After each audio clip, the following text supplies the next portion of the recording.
right, so here we go. It's Thursday, the 28th of January in 2021, and we're going to talk about U.S. history, which is our favorite thing. So just as a gentle reminder, we'll start with the weekly question. And I think this week you just have the first one. Maybe, or do you have the first two? You have the first two, that's right. So compare Indian society with that of Europeans. What differences were there? Similarities? Be sure to, we've talked about this 52 times, right? So your book really outlines that stuff pretty nicely. So just go through what they say. The only thing that I would be a little careful about is don't quote the book directly unless you say that you quoted the book directly. Now, the way you say that is with, your English teachers have told you, quotation marks. Someone also emailed me, is like, does our answer have to be in MLA style? It's like, no, it's probably just going to be a page. So if you quote the book, just put the quotation marks and in parentheses, just put the page number of the book. Because what else would you be quoting, right?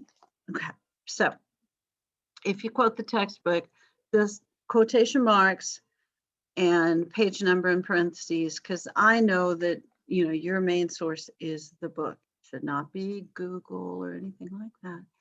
Because these questions really are designed to go nicely with the book. And then the John Winthrop distinguished between natural and moral liberty.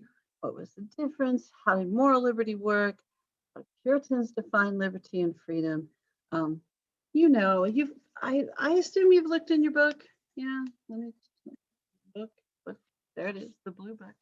So in chapter 2, there it is. Powhatan, Pocahontas. It talks about Puritanism and moral liberty starting on page 64. Yes, page 64.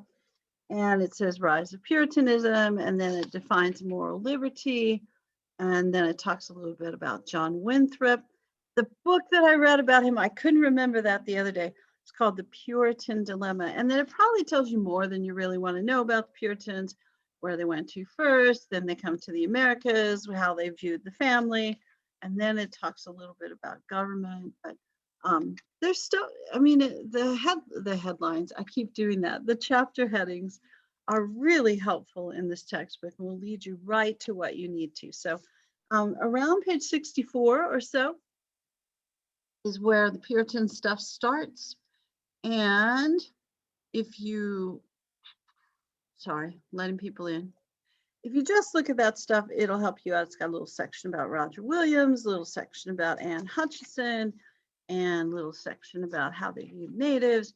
And then it's got the Voices of Freedom thing, where it has the trial of Anne Hutchinson, and then it talks about, it has the John Winthrop speech in there. So he talks about how moral liberty and freedom are different, and civil liberty, moral liberty. And if you are a moral person, if you follow Christianity, it frees you from the bondage of sin and the consequences of that. So there you go. Okay.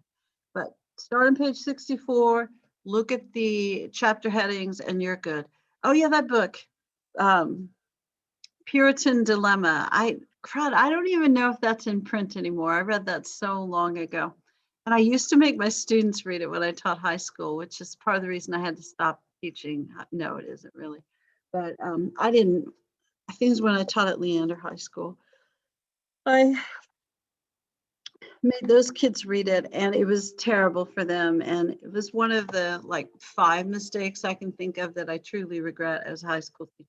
Because it talks too much about theology, and what 16-year-olds want to read about theology? It's not that cool. So yeah, so I apologize to people in your parents' generation, probably, who would be the ones that I was making read that book. Yeah, it's a long time ago. It was in the 90s. All right, let's talk about the history then, okay? And then if you guys have specific questions about the questions that are due this week, which I believe are 1 and 2, you can let me know. Also, just disclaimer, there may be days when Saturday is my grading day. And this weekend won't be one of those because I have to go out of town for some teacher group trip. So I'll be, yeah, Saturday. And then Sunday, I've got kind of a no. So Monday is probably going to be my grading day. So don't get distressed if you don't see any grades until Monday or so. And it'll be Monday afternoon because you know who wants to get up at 6 in the morning when you don't have to. All right. No. Maybe you guys get up at 6 in the morning. It's not my thing. What in the world is that? Hmm. All right. Okay. We'll go with it. I guess that's what's supposed to be there. All right. So I think maybe we were here last time. Who can say for sure? But we had certainly talked about the colonies in the Chesapeake region, which were, sorry for the yawn. Oh, so sorry, which were Virginia and Maryland. And primarily folks grow tobacco in this region. And it's a little swampy and they have mosquitoes and fewer families and that stuff. Okay, Ann Hutchinson, thanks for the reminder. I appreciate it. And then people don't live so long. People do live longer in the Puritan colonies, not, you know, substantially longer, but 8 or 10 years. It's pretty good. Oh, no, that is pretty good, isn't it? All right, so we talked about all this stuff, some of this stuff. So the Pilgrims relocated a couple times, ended up in what becomes Massachusetts, Plymouth for Pilgrims, Massachusetts Bay for Puritans. We talked about the city upon a hill idea, which certainly is a biblical reference, Sermon on the Mount, and reminded you that Puritans believe in predestination, which isn't like the most crucial thing for you to know forever, but kind of makes you understand why they're a little tense. They're not really sure that you can know that you're going to heaven because God has predetermined it. So it's kind of a crapshoot. But their assumption is if you're a Puritan and you like going to church, then you're probably one of the people that's going to end up going to heaven. But they're not really sure, so they're nervous a lot. Okay. They also believe that God will bless your life if you're one of the chosen ones, and blessing usually means family, moderate prosperity. They don't really think you should be wealthy, but they also don't think you should be poor. They do kind of true Puritanism. And if you read that book, Puritan Dilemma, you would notice that everything that Puritans really wanted to do was hit the middle, except for the whole expelling people out of the colony in the early days. But they really wanted to hit the middle. They didn't want to be too wealthy because then they would think they didn't need God. They didn't want to be too poor because then they would curse God because they were poor. They wanted to love their family. This is the weird part of the Puritan dilemma that I remember even from 20 something years ago, is that John Winthrop dude had a family that died. A big part of his family died in a shipwreck, and he was pretty grieved about that, as you would imagine. And he wrote about how the grief was too much. So then when he remarried and had more children, he knew that he needed to love them more moderately because he didn't want to have that same kind of grief when they died, because it made him question the goodness of God, that sort of stuff. So it's like, I don't know if I'd want to be that dude's second wife that he loved moderately, but I don't know. All right, you've heard enough about that, haven't you? It's like, we don't even care. Yes, you do. You would have loved that book. Okay. All right. So Ann Hutchinson and Roger Williams. I remember I talked about Ann Hutchinson first, even though Roger Williams got kicked out first. So apologies. So he gets kicked out first, and we talked about his cool beliefs and then his weird beliefs. He starts Providence, which becomes Rhode Island. And that colony, eventually state, of course, has a long historical tradition of being dissenters, and they still really value that. Apparently, I have a friend who taught at a college there for a while, and she teaches back here again, and I think she would confirm this, that Rhode Islanders value being dissenters. They still, so it's a whole colony of people that like to argue, and then it turns into a state of people who like to argue. When Ann Hutchinson gets kicked out, Native Americans kill her, and then John Winthrop says, God's punishment was upon her. All right, some other stuff that we should be aware of in this chapter, the Pequot War. This, I remember watching one of those, trying to think what the name of the video series was. Something like 10 events that unexpectedly changed America. So it's not, like the Revolutionary War, the Civil War, because we expect that to change America. And they had a little video section in there called the Pequot War, which, yeah, I do remember showing that to students from time to time because there's so few videos, in the early time. And kids always want to watch a video. There's no actual footage because it's 1637. But the reason this becomes an unexpected change to America is the Pequot tribe was a really dominant tribe in that region, in the New England region. So they dominated trade, they were wealthier, they were larger, that sort of thing. So the Puritans were able to get the other tribes to kind of join with them, to actually join with them in an alliance to try to suppress the Pequot people. And they were able to surround the Pequots in Connecticut and what becomes Connecticut. And they surrounded them and set their entire village on fire. They had this piered wall system that sort of looked like your privacy fences that you have at your house, perhaps, but they were made out of these big spiky things so that you couldn't climb over them, and they were like 20 feet tall. So what they did is they set the outer perimeter on fire and eventually set the entire community on fire. And they guarded the perimeter, and if people tried to escape, they killed them. So they really almost eliminated the entire tribe. There were a few people who escaped. There were a few people who became servants. I guess I would say servants instead of slaves, because I know, because I read about this. They didn't enslave their children as well, but the Pequot tribe just nearly went out of existence. And there were even regional laws that essentially said you couldn't identify as a Pequot. So the Pequot people that they interviewed, there are still a few, said that they essentially made it illegal to be a Pequot. So this was, the Puritans do nearly decimate the Pequot tribe, burning down their village, and they're able to get the other local tribes to join with them, at least initially. But even the other local tribes thought that this was too much. But at that point, they were scared of Puritans, as you might imagine, because of this idea of total war, which isn't where you defeat someone so you can gain your objective. It's to completely destroy or eliminate your enemy. And one of the things that is recounted is that people read Bible verses out loud and talked about the judgment of God as the village was destroyed.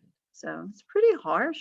It's really harsh event from that era. So, and it changes the nature of the relationship, as you might imagine, between Native American tribes in New England and the people who lived in New England.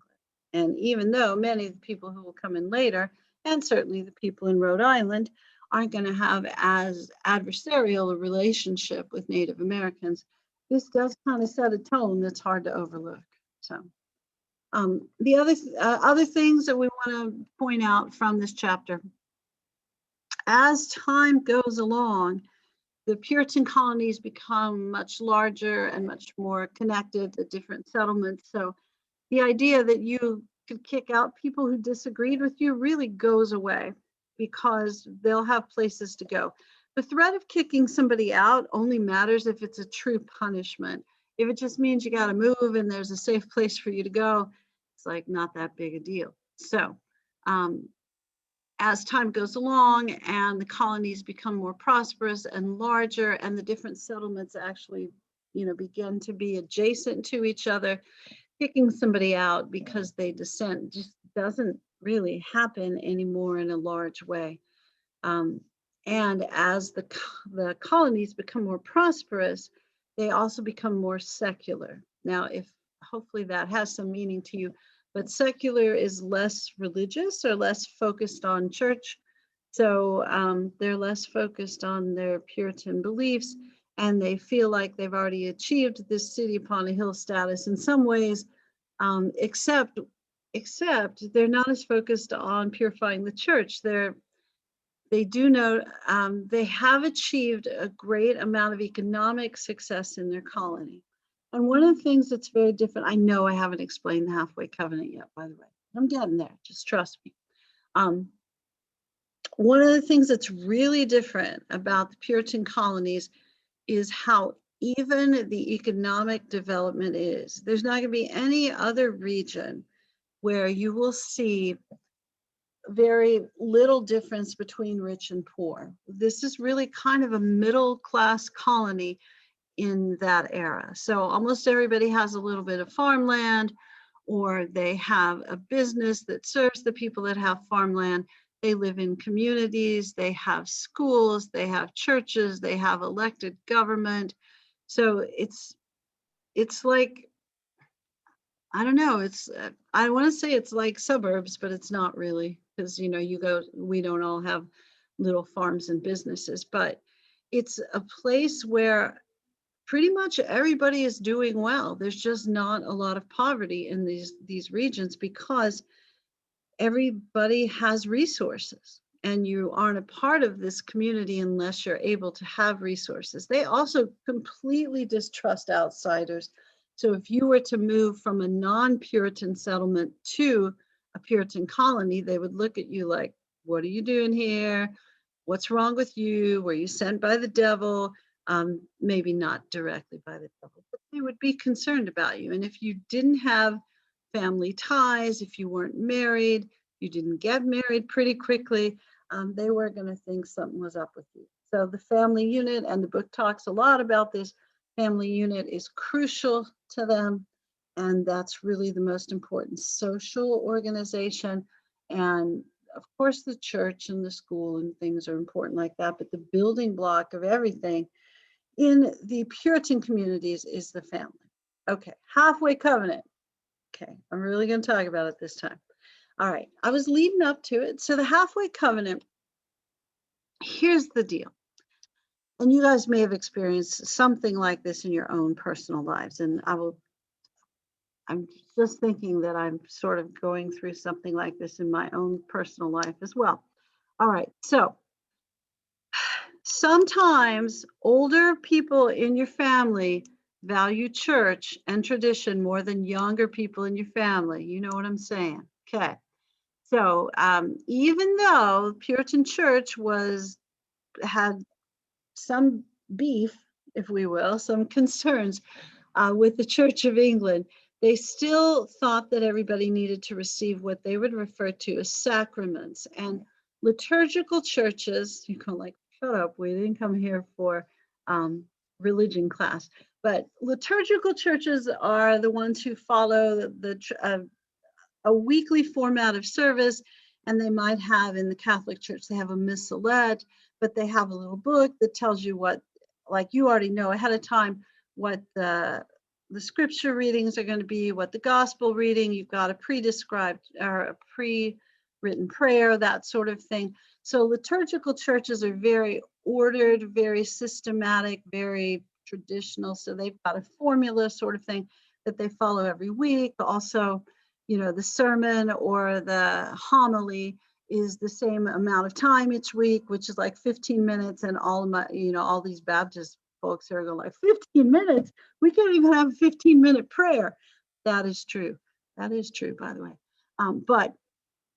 So liturgical churches have sacraments, and typically there's 6 or 7 that you need to have to be really a member of the church or be official or that sort of thing. And they include things like baptism, first communion, religious education, and then confirmation, marriage.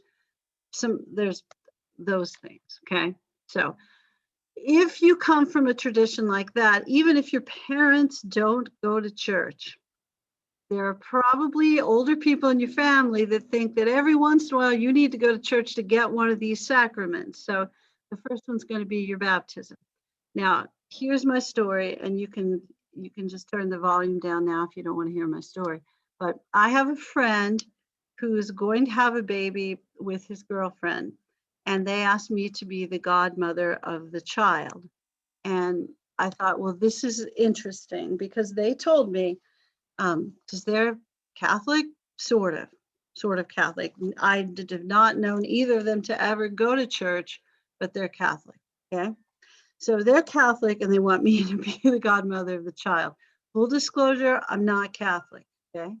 I go to church every week because I love Jesus and I play the piano at church every week. So, and I'm not proselytizing, I'm just telling the story. Don't get upset. I'm not telling you yeah, okay. All right, we're square here. All right. So they told me like, but before you can be the godparent, we need to see proof that you were married in the Catholic Church.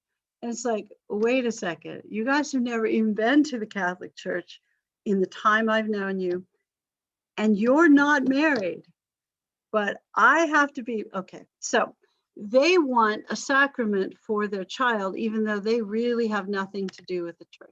This is what was going on. If you were ignoring me, you got to go back, you got to come back now. This is the kind of stuff that was starting to go on, although there were no kids outside of marriage. You had to get married back then. But this is the kind of stuff that was going on during this era in the Puritan church. So the grandparents were going to church. The parents were not going to church. The grandparents were afraid that their grandkids were going to go to hell because they weren't going to church. They weren't getting sacraments. Therefore, there's no way they could be part of the elect. There's no way they were going to heaven. The grandparents were distressed, and the church had a rule. It always has a rule, doesn't it? The church had a rule that you could only get the sacraments if your parents were full active members of the church. Oh my goodness. So the grandparents were distressed about this because they were still going to church, the parents weren't, and then the kids were going to go to hell, the grandkids were going to go to hell because they couldn't get the sacrament. So the church made a deal, and the deal was the halfway covenant. And it said, the deal said that the preachers, the leaders of the church would allow the grandchildren to have sacraments as long as the grandparents were active members in the church. Yeah, yeah. All right. Now, if you're wondering why are we talking about this at 9:05 in the morning? And two, why do I even care in a US history class? Here's why you care. Okay, I'm going to tell you. It's a sign that, remember the Puritans who wanted to be a city upon a hill and loved God and thought if they weren't successful, it was a sign of God's judgment in the 1620s. In the 1662s, they aren't even going to church anymore because they've become so prosperous and so successful. They're not worried about not being successful. They're not worried about their neighbors taking them out. They're just secular. They're probably even working on Sunday. And even in the Puritan settlements that had church attendance requirements, which most of them did in the old days, even in the old days, the church attendance requirements were probably twice a month. So after that very first kind of generation of Puritan settlements where it was dangerous and the Native Americans might destroy your colony because it was small, once they became large and prosperous, they really weren't very strict. They really weren't. I know, because the next thing on the list is Salem witch trials. You're going like, this woman does not know what she's talking about. Yes, I do. I do. Because if you have to have this halfway covenant thing because people aren't going to church, people are clearly not afraid of the authority of the church anymore. And the government has become more secular. And they're not even enforcing stuff like, hey, you got to go to church. Not saying they should. I'm just saying they're not doing it anymore. All right, let's talk about Salem witch trials. You already know about the Salem witch trials, don't you? Take a drink of water, though. Talking too much. Sorry. So Salem witch trials, these occur in 1692 and 93, and they're sort of weird. They happen in Salem, Massachusetts, which is not Boston, which is not a very large community, it's kind of the largest community, but it's not the major community within this colony. And it's not the whole colony. It's just a village, okay? So when you think about the Salem witch trials, don't think that every Puritan group is doing this. Also, just so you'll know, because I don't know what goes on in your world history classes. Plus, they have to teach everything that ever happened in the world. So it's easy to overlook some stuff. I don't know if you realize, but in Europe, this whole "you're a witch, let's kill you" thing is really big during this time period. It's way bigger in Europe than it is in what becomes the United States. And I remember being fascinated about that when I read about that in college, because, world history class, they have to teach everything. So I didn't know that until I went to college. And I mean, you can find books and books and books of all the witch trials, and women, primarily women, but sometimes dudes, warlocks, I suppose, getting killed by their community because they seem a little weird, or they have an odd belief, or they didn't get married, or they're a little quirky, or they look funny, or something like that. So killing witches is really a big deal in Europe during this time period. And it seems to be a reaction to the Enlightenment a little bit, where people are becoming more secular, and then people who may not be students of their religious traditions, but they're culturally religious, get a little nervous because there's a movement away from something traditional. So rather than deal with it, they figure we'll just kill the person who believes that way. And if the majority of people in that community do that, and there's no oversight from a larger government group, then they can do that. And that's kind of what happens in Salem. It is what happens in Salem. So, and you've probably read quite a bit about this because you guys are seniors, right? Most of you. So you had your junior English class already, and dang, do they not talk about Puritans a lot in American literature? I'm just saying. And if you're wondering why they do that, are you wondering why they do that? There are a few things written about Puritans in earlier days, but by earlier days, I really mean 1800s.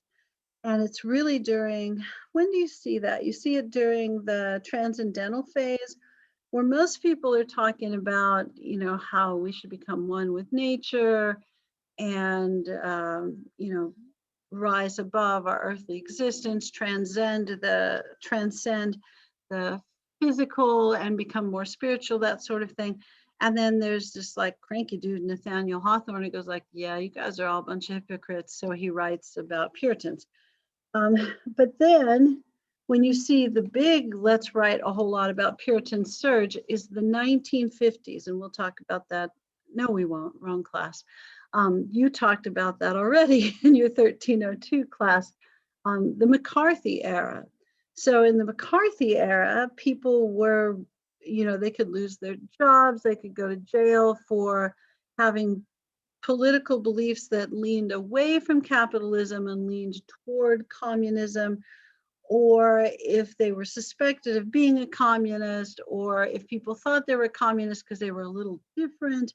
And during that time period, a little different could be single or gay or socialist or whatever. So if you complained publicly about the government crackdown or McCarthyism, that sort of thing, you could go to jail, you could lose your job, that sort of thing. And people didn't want to complain publicly about it because there was a risk. So writers during that time period started writing quite a bit about Puritans and the Salem witch trials. So most of the literature we have about the Salem witch trials comes from the 1950s, and it's really a complaint or a response to McCarthyism. And you're going like, why does that matter? The reason it matters, it's like, why does she tell us stories that don't matter? It does matter, because honestly, in this era, this was not the biggest thing going on. Now, this is a bad thing. It is. Salem witch trials, you'll look at this and go like, dang, that's dumb. And why do people have to die? And people did die because of it, but 19. And I'm not saying that 19 people dying of this isn't terrible. It is. It's senseless and horrible. But I think in our common memory, when we hear Salem witch trials, we think hundreds of people, it's all throughout the country. It's not all throughout the country. Other people, even in Massachusetts, condemned it. Other Puritans condemned it. It's just they had very, very local government. Their churches had congregational government and their cities had independent government. So each city could do whatever they thought was best. So they really couldn't be stopped by, there weren't supervising government organizations that could stop them from doing this. They had to decide within themselves that it was time to stop. Okay, now I'll tell you what it was. You're going like, we know, but I'll still tell you because it's a history class. This is what we do. So in Salem, Massachusetts, a village in Massachusetts, they were upset by who knows what. And there's so many books written about this because we don't know and we're kind of interested in it. And especially after 1950, there's so much more talk about it. People theorized that it was a reaction to political disturbance, that it was a reaction to an economic downturn, that it was a problem because there was some bossy women in Salem. It was a problem because there were some immigrant women in Salem or former slaves or servants who were teaching some African culture to a couple of families, or I've even read a book where part of the theory about why this happened was there was some disease that was spreading in their grain supply that caused them to have some sort of infections and they were behaving strangely. Who honestly knows why they decided to do this?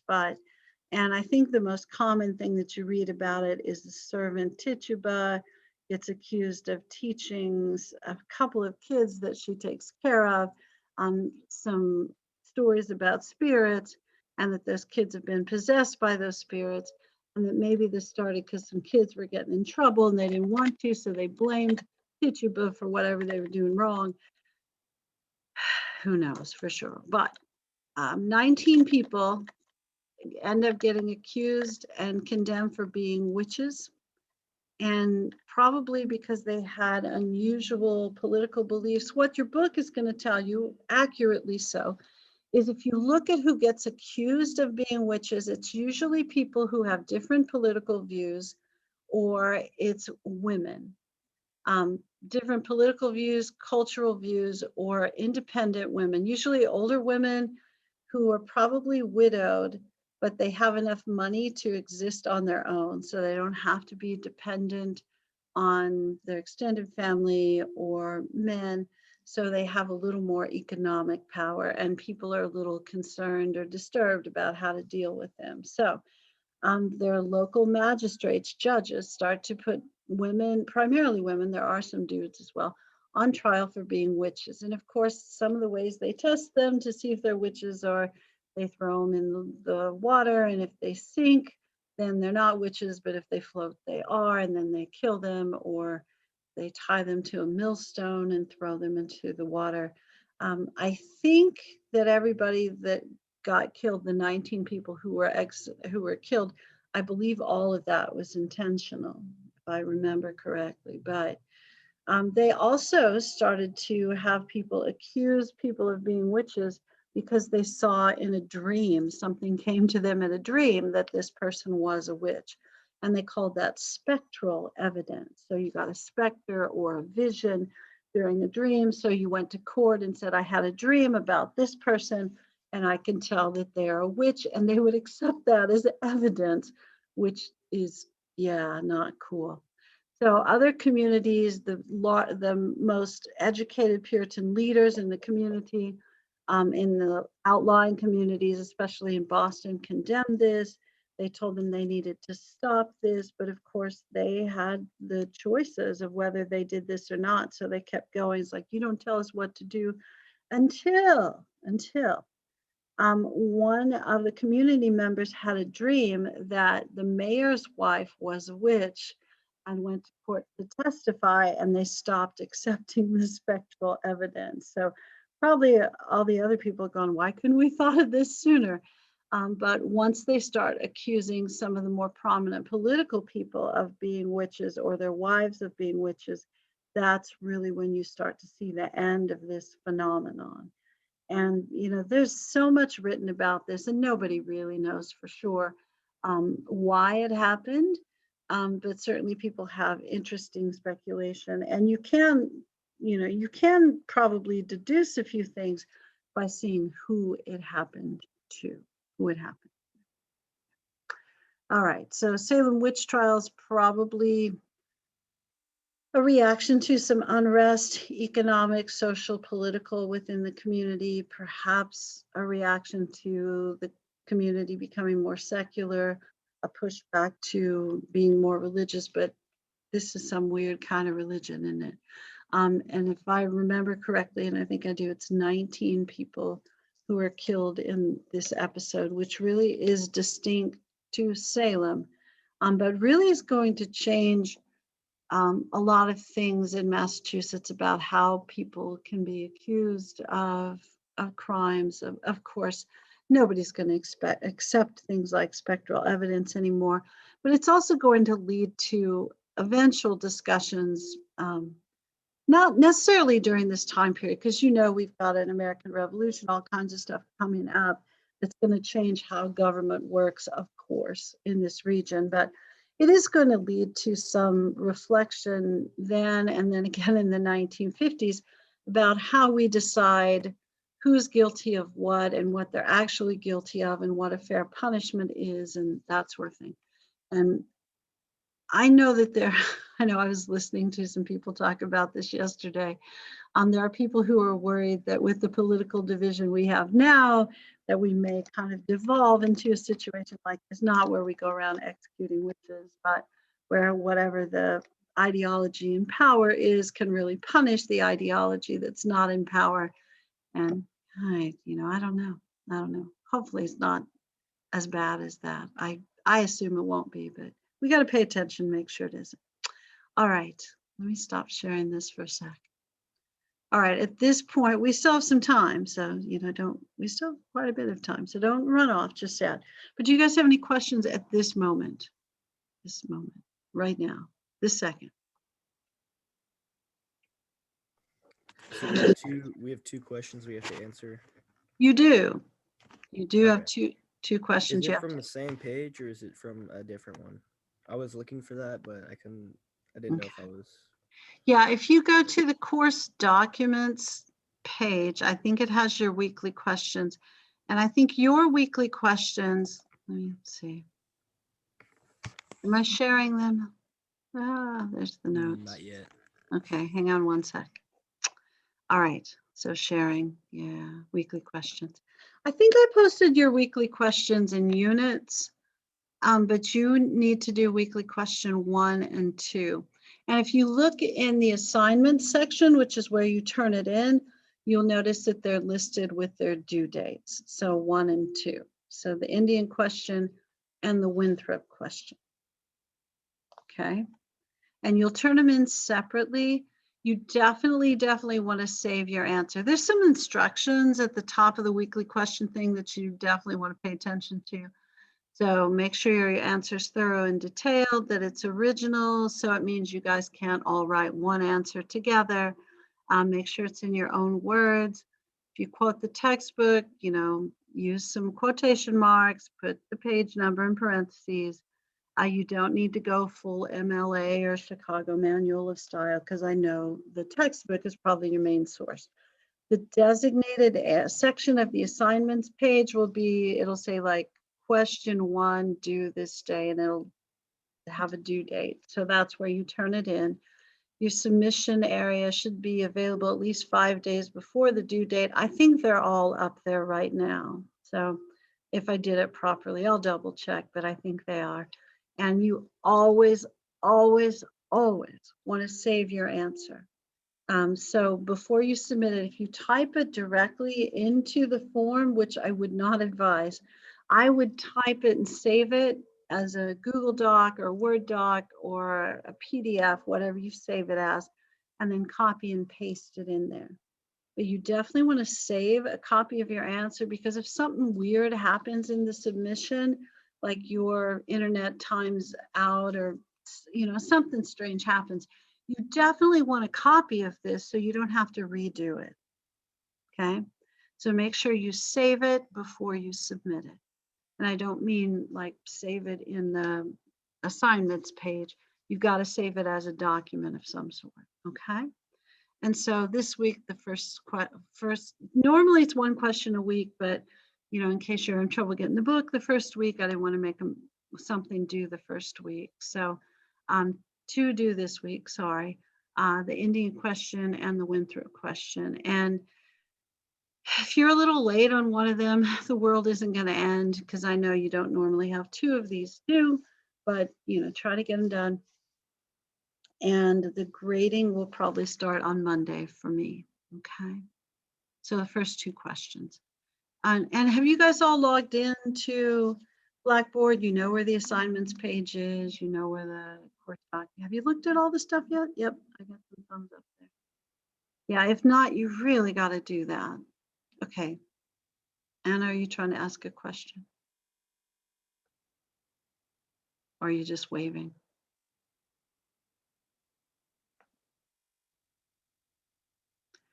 I never know with the little, like the hands and things like that, if that's on purpose or if that's like when I mute myself. So, all right. Do you guys have other questions? I was trying to think if there's something else I wanted to show you. Oh, also in the course documents section, there's a sample question and answer. So it kind of shows you the length and detail, that sort of thing. And I promise you, these books or these questions really are from your textbook. So if you look at your textbook, which for some reason students don't like to do, but if you look at your textbook, the answer should be pretty straightforward. It really should.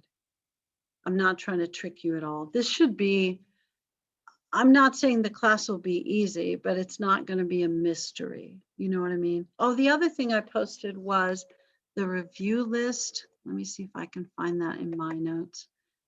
I posted that in the course documents page. So it was a review list for the timed questions. Yeah. Okay. Oh, no. Sorry, that's the wrong class. It's 1302. You can't see it anyway. Sorry. Unit 1, time question. Unit 1, quiz review. All right. So let me share. It's weird how you have to say you're going to share before you share. I feel like that Geico commercial where they tell old people how to not act like old people.